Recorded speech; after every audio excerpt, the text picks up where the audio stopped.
I just had this appetite, at this point for work that was completely different. Like I had made the decision that instead of hoping that I had some potential, I was going to find out. Welcome to Locarno Meets, a movie podcast brought to you by UBS from the Locarno Film Festival. It is no exaggeration to say that Jane Campion is one of the most significant filmmakers of all time. In 1993, she released The Piano, her most celebrated work, for which she won an Oscar and became the first woman in history to win the Palme d'Or at the Cannes Film Festival. 20 years of brilliant cinema and television later, she won her second Oscar for The Power of the Dog, a brilliant neo-western. She joined us to reflect on her career, her inspirations, and her working progress. Jane, thank you very much for joining me. That's good fun, Alex. You're in Locarno to receive the Pardo d'Onore for an outstanding achievement in cinema. An award like this is a bit of an invitation to look back at a career so far. And when you kind of think about your filmography, do you see them as a kind of a series of steps on a singular artistic mission, or more like a kind of a distinct series of moments of inspiration? Yeah, that's a good question. I mean, I've had lots of opportunities to look back because at the time that I was doing The Power of the Dog, I'd already had quite many years in the cinema, and so I was also receiving quite a few lifetime awards, which can be a little bit scary, but fortunately if you've got a film, you feel like, oh, I'm still doing stuff. So in a way you first of all think, oh my God, does that mean that everyone thinks my career's over? That panic. And then number two, I think it's also an opportunity for me to wonder about it, like, how come I made these films? What was the story? And all I can say is that each time I make one, the energy or the attachment to an idea is pretty singular, and I felt the love for the project basically, and it's a love affair that has to last a long time, because process of developing an idea into a script and then making the film and editing it and then supporting it out in the world is really a long adventure. So I think that they're all like love affairs, really. Are they ongoing love affairs that shift over time with perspective? Not really, no. Once they're over, Dead to you. Yeah, I don't want to see them in all their trouble again. I think there's so much intensity around finishing a film and trying to find the best expression of it in the edit room, and it really can be quite wearying. I mean, it's exciting, when you are still working to improve something, but once you've done it, it feels weird to be watching it because I've only been watching it to improve it, and I feel like, hey, I fixed you, now out you go. A bit like, you can fly, don't come back. I was watching Peel, your short from 1982, and I was struck by the first frames, a diagram of familial relations. There's a man and his sister and his son, and the sister is obviously the aunt of the son, and then the film kind of explores the dynamics and power struggles within that relationship. And I thought, wow, okay, this actually, the same could be said of Power of the Dog. And, is there something about domestic power struggles which has captivated you for so long? I think yes, I am interested in the dynamics between people. But I don't know if you know that I studied anthropology in my first degree, and those sorts of ways of describing family relationships are very much part of anthropology, where you describe people's, brother, sister, cousin, married or whatever, first cousin. And for me, it looked very much like they could be misunderstood as husband and wife. Mm. So I wanted to make it really clear that they were brother and sister. And they were my friends. And they're wonderful, wild people, but they also, fight a lot. Just before we were making that film, Tim had thrown Katie's TV out the window. So I was like, oh, my God, what's going to happen? Solid rehearsal. Yeah. Yeah, but they were so incredibly generous and offering their time, which I think they regretted many times as well. But also they, I did say, oh, look, I think, maybe it's just too hard to, you guys giving me so much already. Maybe we should just call it quits. And they went no way, you've got to finish it now. So I'm really incredibly grateful to them, all of them, including the little boy. You won the Palme d'Or for Best Short for that. Did that feel like the beginning of something? It certainly felt like arriving in a world that was completely new to me. I didn't really know much about Cannes or anything to do with it, and I was super lucky to be introduced to it by Pierre Rission, because he has helped me my whole career. And a figure in cinema I don't think they have anymore. Well, cinema's not what it was then now. But he was a absolutely passionate lover of film and of artists, and also completely gender blind, and just never thought of me as anything, just as another artist. And a really beautiful kind of uncle in cinema too. Was that kind of gender blindness rare at the time? I think he was rare in every which way. Lots of my friends, of course, all my friends are, I think, pretty supportive of whatever and don't think anything of you're a female or male. But in the world itself, and especially in finance, there was a rude awakening really to realise that the money was really all in patriarchy or male hands, and they just didn't trust women. They didn't basically believed that whatever women were thinking about or interested in was not interesting to the general public. When did that change for you? Hopefully at some point it changed. Would that be after the piano or before that?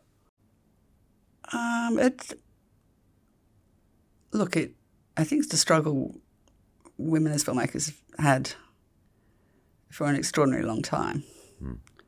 It's still ongoing, but it's so much improved. I think if you think that, in the history of Cannes, there was only one woman winner of the Palme d'Or for, so many years, until really recently. That just doesn't make sense, really. I think that within the film, which seems to be mad, that there was the idea that, directing was a sort of man's job, like bossing people around or something. I don't know. And it was really only in, features, because if you go to film schools, I think it's always half women, half guys. But then in the big world, it changes immediately as money gets involved. So I think it's changed a lot recently, particularly with the #MeToo. Sure. And the calling out of the abuse in the industry. That was really, really helpful. And you can see actually in the results that major festivals, a lot of women are winning the main prizes now, which is not only in it, but they're doing fantastically well. So that's so helpful. And with Greta Gerwig last year? Yeah, making Barbie and also having an incredible commercial success with it. Yeah. That's another milestone.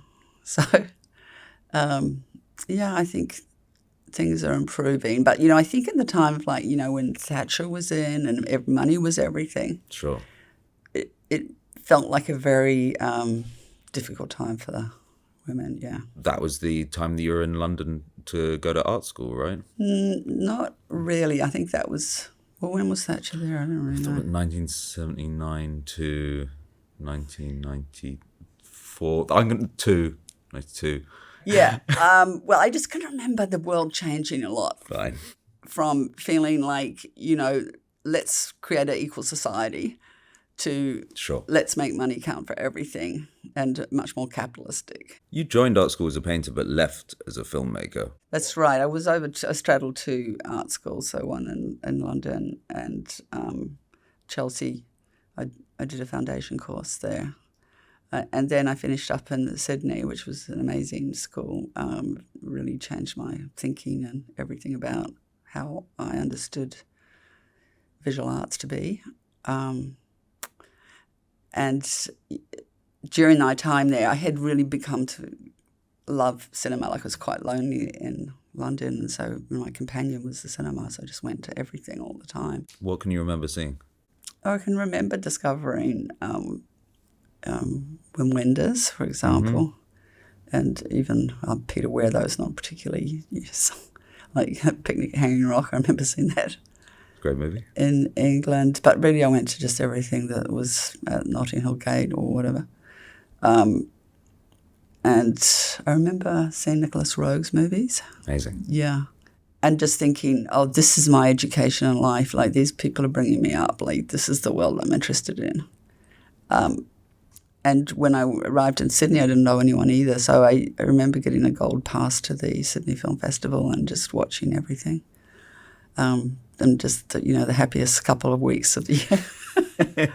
And then I sort of saw that they had some little shorts on in front of some of the films and thought, oh, God, if only I could just get even a little animated 2-minute piece or something, this would, just be everything to me. And, I did try and make one about two single beds falling in love. That's a nice idea. And having sex. And actually they lost that. I did all the drawings for it and everything. They actually lost it. But at that point I went like, oh, I don't care. I'll just do something else. I'll do live action, And so I taught myself how to make films from a handbook. But I just had this appetite, at this point for work that was completely different. Like I had made the decision that instead of hoping that I had some potential, I was going to find out. Do you think it was it the combination of visual arts that you'd obviously be interested in, but with writing that excited you about cinema? Yeah, I think my love of books came first, probably. So it didn't, like writing a script was an interesting challenge, even for a short film. Like I made a 20-minute one when I was at art school, but that was really difficult for me to do. And like it was a sudden appreciation. Like, oh my God, like I understood I wanted different levels of meaning going through it and all that, but I just couldn't make it work. And I thought, oh, you have to be a real genius to do this. And then I sort of discovered the unconscious process that really is the heart of creativity, and coming back 3 weeks later to look at what I had done and then suddenly finding all these ways through that initially I felt blocked by, and thought like, well, what's happened, And I just realised that my brain had figured it out without even any effort. It's kind of magical. It's totally magical. And I mean, I think if you talk to anybody, this is the process. And, and the magic is so intoxicating that once you realise that it's happening and there's no understanding except you just have to accept it. That's somehow the universe plops stuff in your brain, But I guess you have to make your brain into a receptacle a receptacle, yes. Exactly. Alex, you have to sort of... What you have to do is you have to describe the problem in detail to your brain, and say what's missing, and then, more or less go, okay, can you help with this? And that's enough, I heard that you have a technique which you've now been talking to students about, of forcing yourself to sit with a blank page at a desk for 4 hours. It reminded me of George Gissing used to write 4,000 words a day in an attempt for something he was an English author. And but it seems like very hard work to wait for that moment of inspiration. For 4 hours. Yeah. Well, I think it's nothing myself. But I think that students don't think it's nothing, because what you are really subjecting yourself to is all the doubts that you have, like, how come I can't, if I can't think of something really good in 5 minutes or half an hour or an hour, then, obviously I'm no good. Mm. And I think it asks them to, go beyond that and keep going beyond it. And I always say to them, look, your unconscious isn't going to give you results if you don't match up to it.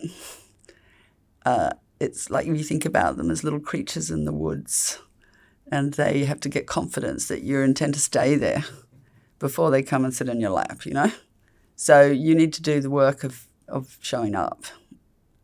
And, you don't have to believe me, just try it. And it may not be your way, because everyone finds a different way, but at least we'll start like this. Something will show up. And don't read back too much, just read back the next day. Mm. Because very often you think, oh, that was such a great idea, And very often they're not good ideas. Mm. The things that you wrote going, oh, well, that's so weird. Why is that? Why did I think that? Or whatever. That's probably the piece that's going to later on surprise you and feel like, oh, yeah, that was a gift, I did it with the students. They were like, oh, my God, no computer. Oh, my... well, what if I need to look something up? And they were really resistant and scared, because everybody's so locked into their digital world now, and me too, I understand. But they loved the experience. They all absolutely loved the experience of, being without a computer and just... Hard to write while you're reading something else on the internet. Yeah, I think it's, I understand that addiction to just having something running through your head the whole time, because, your head's going to go mad, isn't it, if it's not watching or listening to something? Who knows what it might say? Yeah. I mean, so, with that in mind, of the idea of kind of sat there, creating an atmosphere inside your mind that creativity can strike, how do you approach adaptation, where you're blending somebody else's creativity with yours? Yeah, it is actually complex, more complex than I realised. I think it, because it appears like there's already a whole fully formed piece that you're just going to kind of rape it and it'll be there. But it isn't as simple as that. You have to sort of really listen to it in a different way, listen to the material and think about it in a different way, and think about, like, if it's in first person, then there's a lot of, or even third person, doesn't really matter which it is. There's a lot of freedom that writers have to discuss what's going on in people's heads that, feels like X-ray or something, vision, or having the capacity to see right through a brain and always know what they're thinking and what they're doing. So how's that going to turn up on film, where that, unless you have voiceover all over it?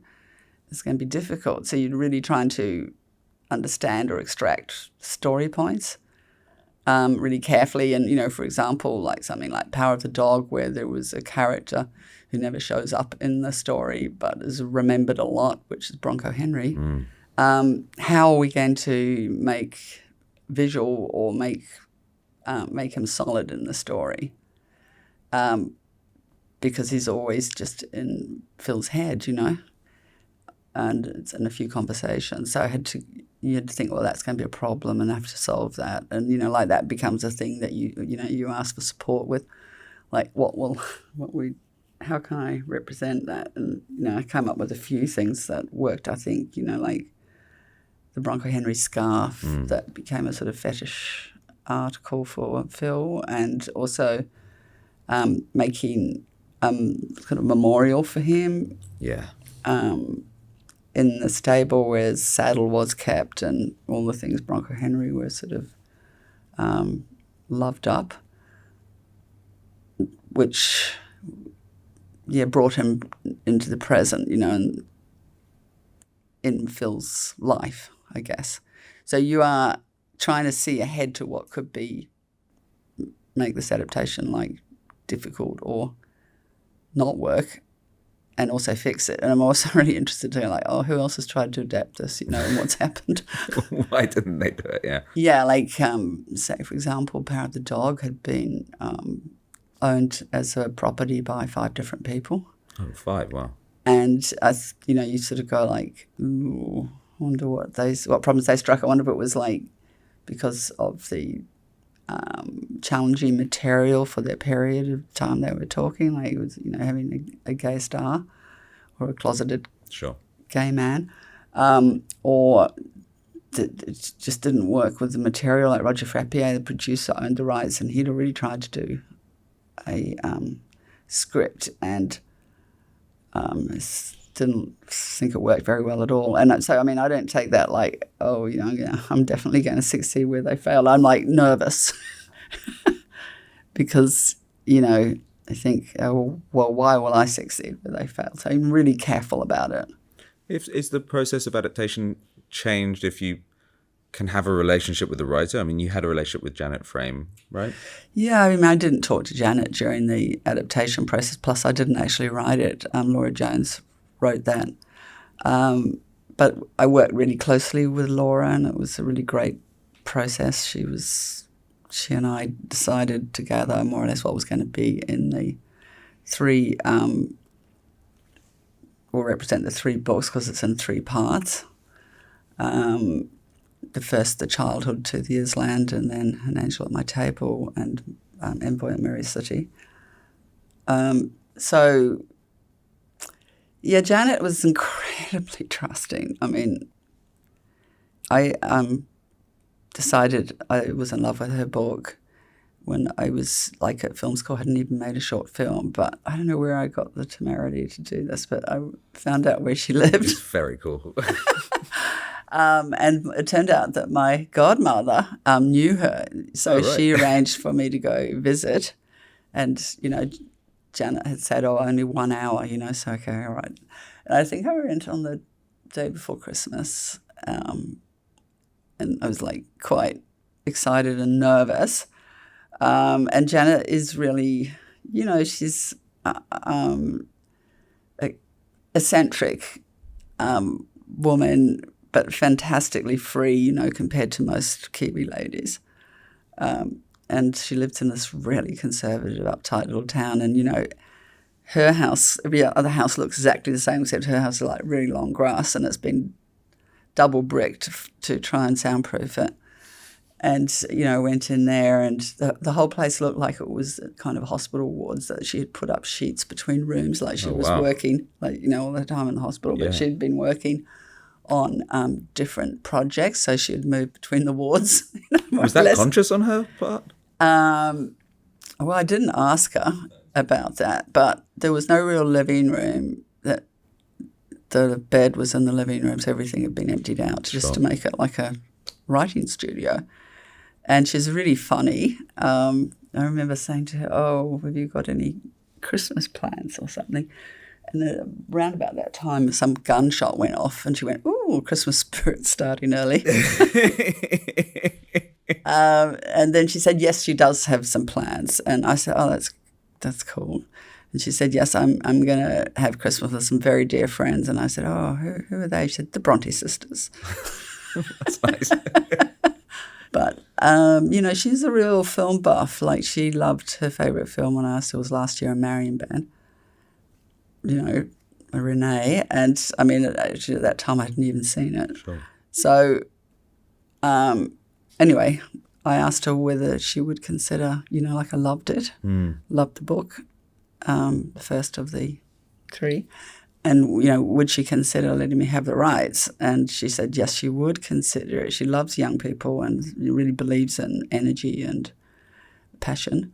And but she wanted me to wait till the 3 books are out in case I didn't like the others. Sure. But that's a very big leap of faith. Yeah. Having seen nothing, right?